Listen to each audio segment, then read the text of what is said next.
Present the flags. Go, guys.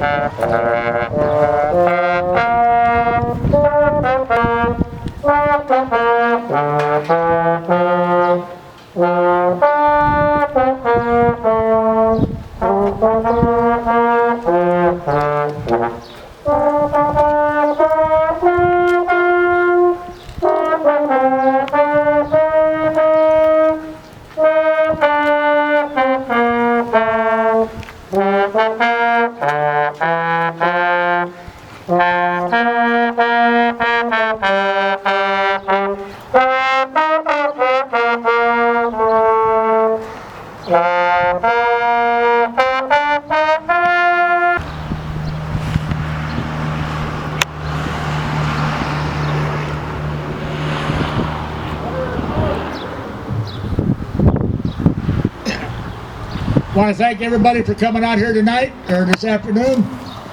And this is our first ceremony, so we're dedicating this memorial to all veterans. Anybody that's been in the service can get a brick here. Our first speaker would be Diane Franklin. Pleased to have her come. Thank you.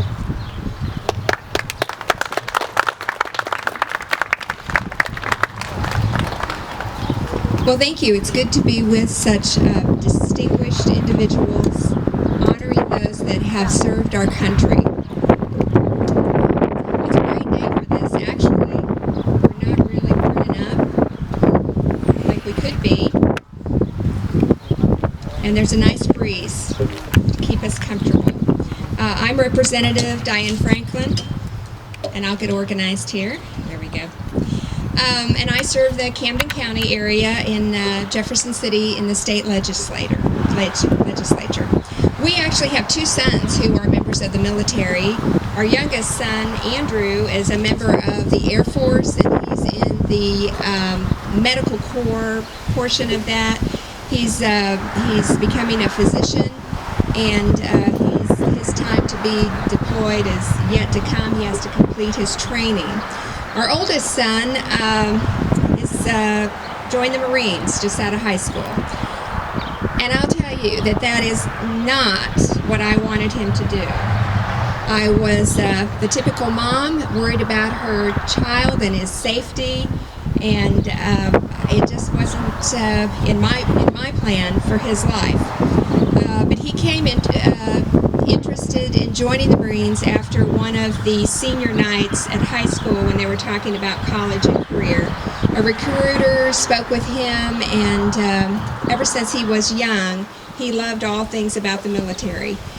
So when the recruiter called and wanted to visit with Mom and Dad, I said, just hang the phone up. I don't want to talk to him. But as it should be, that was his choice. And his father and I are very proud of his service to our country. And we see and we understand the part that the military played in his journey to becoming the man that he is today.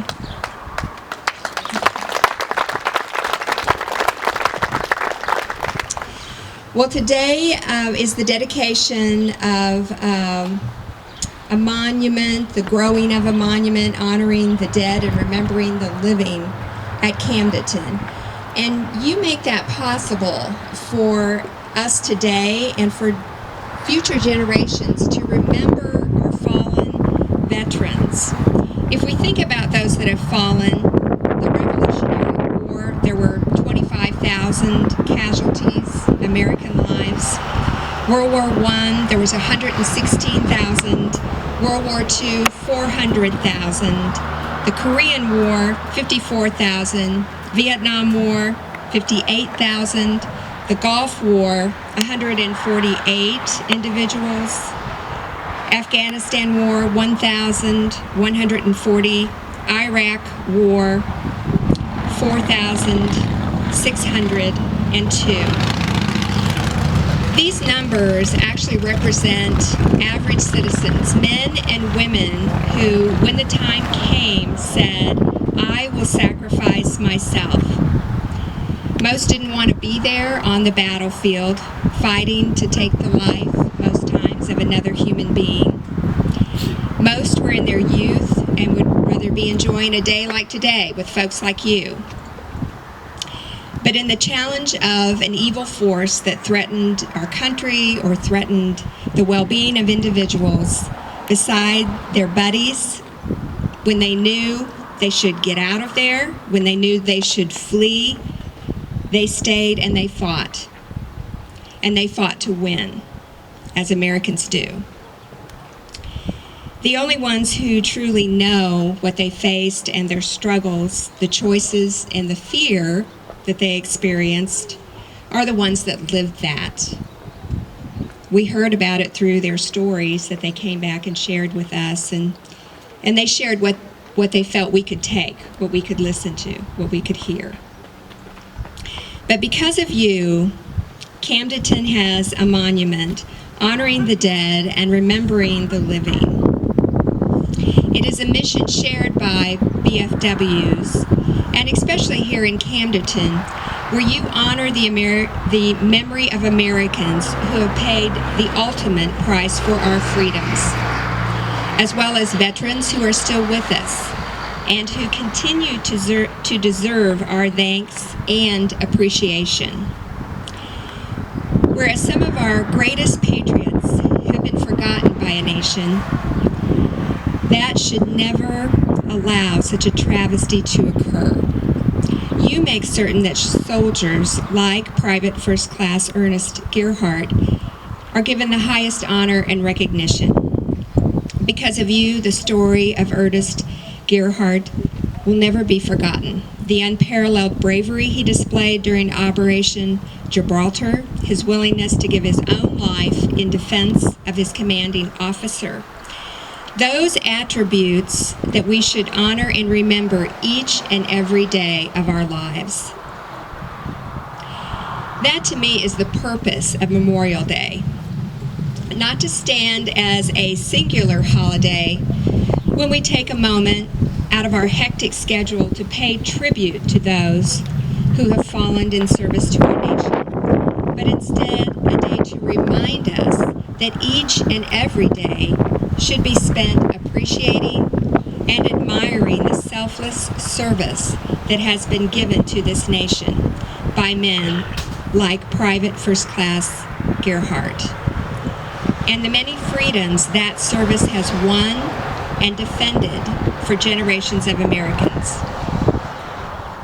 On this day, I draw from the words of the late President Reagan, who stood before a crowd in Arlington National Cemetery 30 years ago and said the following: "I have no illusions about what little I can add now to the silent testimony of those who gave their lives willingly for their country."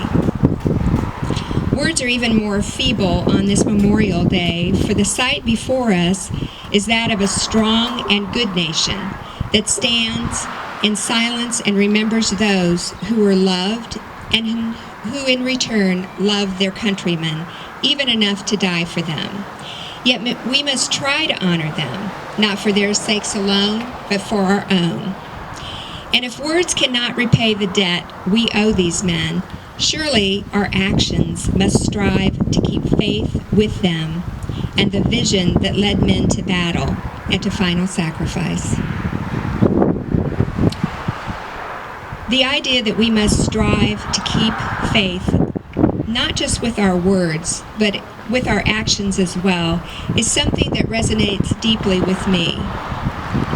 I'm proud to say that the Missouri House of Representatives has taken action year after year to help our veterans, to pay tribute to the many fallen heroes that make up our country's proud history.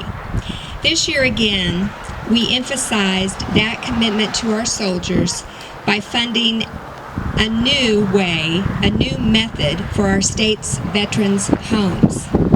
These homes provide critical services to veterans in need, but they have been in a funding crisis in many years.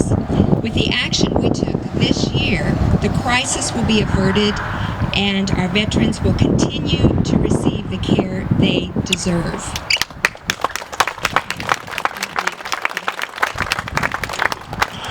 This is the sort of action that makes a real difference in the lives of those still with us today. It's something I know all of you appreciate, and it's also something I know each and every member of the VFW strives to do well. This must be a collective effort among Americans, not just the legislature and veteran groups, but each and every man, woman, and child.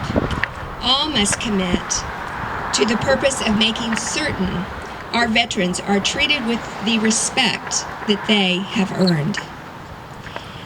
To ensure we take a step in that direction, it will take efforts like yours. With the creation of a monument like the one you are unveiling today, you put in place a lasting reminder of heroic individuals who have given so much to our nation. So I ask you today to hold our fallen soldiers, sailors, airmen, and Marines close to your heart. To those of you here today who have served, thank you for all you have done. To our sons and our daughters, the fathers and mothers, brothers and sisters, the cousins, nephew, and nieces, thank you. For those of you who have not, please join me in pledging our unwavering support and gratitude to those that have. Please join me in saying to our veterans, we honor you, we salute you, we thank you, and we pledge to never forget.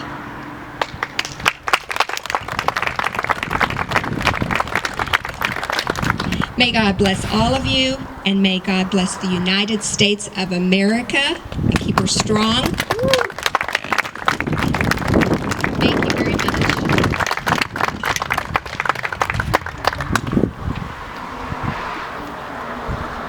Well, I thank Ann for her nice speech, and I kind of messed up. We're supposed to have a prayer before her, so I'll introduce Pat Blue. He's got a service or chaplain here.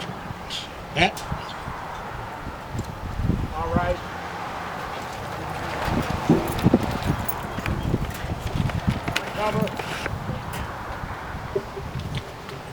When Jim came up here to begin this ceremony, he said it's the first one, and I think what he really wanted to do is make sure everyone's paying attention. So, with that in mind, I'm going to go with our dedication. Bow our heads. Almighty God, in all the earth there is no greater nation than America. Your blessing has caused her to be that city shining on a hill. Bring the truth of freedom and liberty to the world. But it has not been without cost. The price has been paid in blood, sweat, and tears for the cause of independence and the freedoms we all take for granted. Forgive us, O God, for our assumption of your blessings.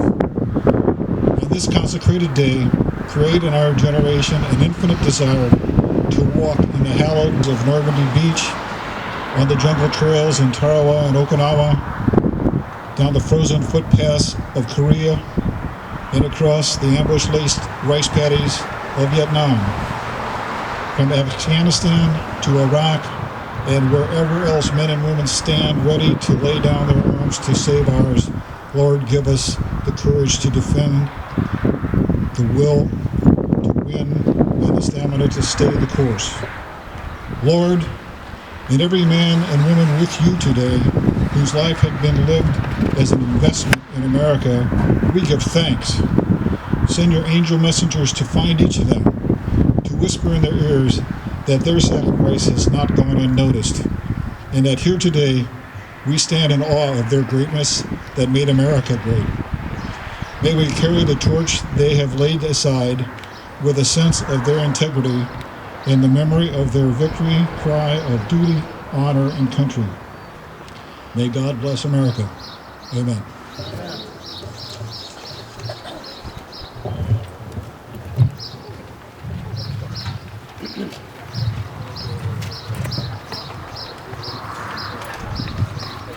Matter still is awarded to those killed in action.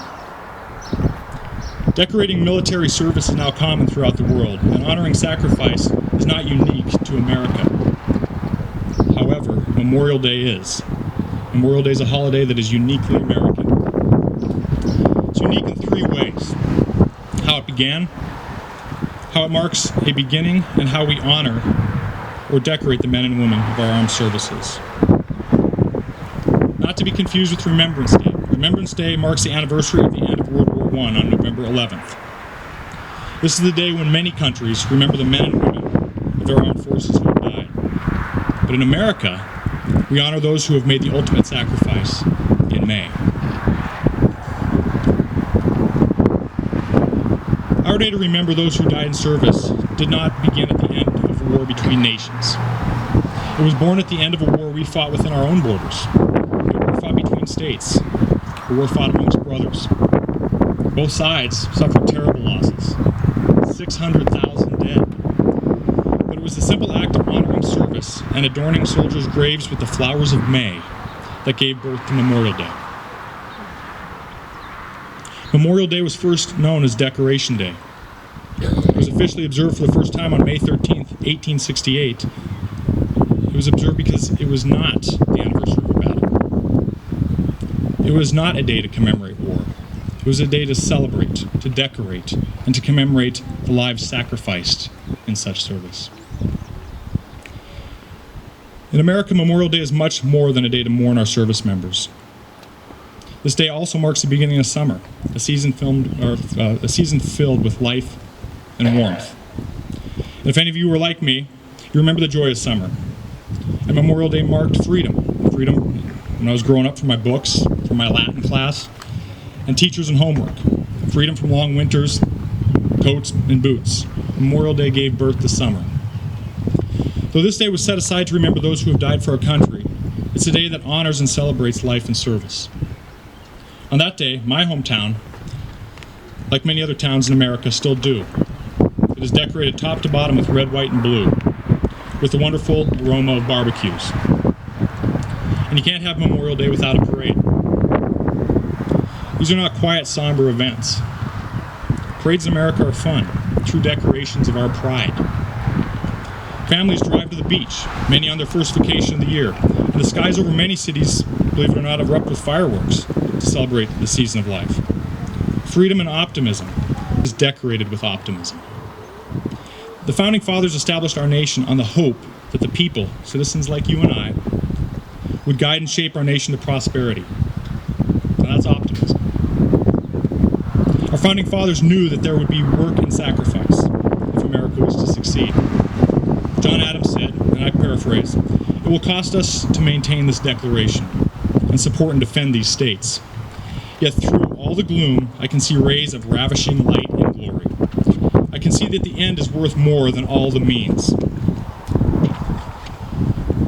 Just in the last 100 years, America has relied on this optimism to bring them through 7 major conflicts. And as Americans, we do what we've always done. We look to the future, even though there is sometimes gloom of war.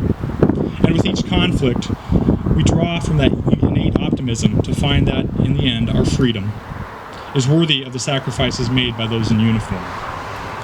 We are optimistic people who don't dwell on the sadness of the past. We look for ways to be inspired. We look for ways to be happy. We look for things to give us hope. It's just what we do. I think it's that very reason is why we decorate. We put up decorations and we look forward to reasons to celebrate. Finally, America can truly decorate for this holiday and celebrate the men and women who made this day possible. Every single man and woman serving in our military today volunteered to serve. These soldiers and their families are truly the decoration of America's military. They grew up in the shadow of September 11, 2001, a defining moment for most of them, and many have endured multiple deployments with honor, distinction, and pride. Many return home to streets decorated with yellow ribbons and American flags. Their lives are decorated with hugs, kisses, and handshakes. For others, they return home in a casket draped with the most honored decoration of all, the American flag. They gave their service, they gave their optimism, they gave their lives. They gave everything to support and defend this nation built on life, liberty, and hope. What do we owe them for these rays of ravishing light and glory burning bright in our hearts? We owe our service. We owe our optimism. We owe our lives. We need to keep having barbecues, parades, dedications, and concerts. We need to keep going to the beach. We need to decorate for Memorial Day. And just as Clark Griswold decorated his house with 25,000 twinkle lights, we need to decorate our nation with stories. These stories won't drain a town's power supply, I promise, but they will light up our nation with pride. Every soldier who's been in the military has a story. Every one. Every private, every general who has died in service to the nation has a story. Every family member who received a flag on behalf of a grateful nation has a story. Everyone whose lives have been touched by a soldier, whose lives are better because of a soldier, has a story. Their stories are profound tales of loyalty, honors, and selfless service. Their stories give us strength through the optimism. Their stories decorate the history of America with pride and dignity, honor, glory and distinction, grace and beauty. So in closing, a decoration is more than just a ribbon, a flower, or a medal. It's our way of gracing someone's memory and service with honor. On this uniquely American holiday, we must not forget that a price was paid for our freedom. But it is fitting for us to celebrate that freedom today. Our celebration is what makes us truly American. We celebrate with a purpose. We decorate those who have given their lives for our nation. We decorate their families. We decorate the difference they made in our lives.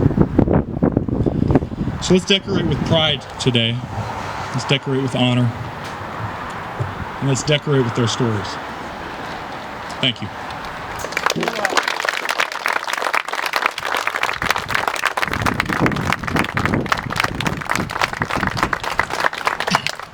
Now I'd like to present Junior Vice State Commander of the VFW, Lyle Sellinger.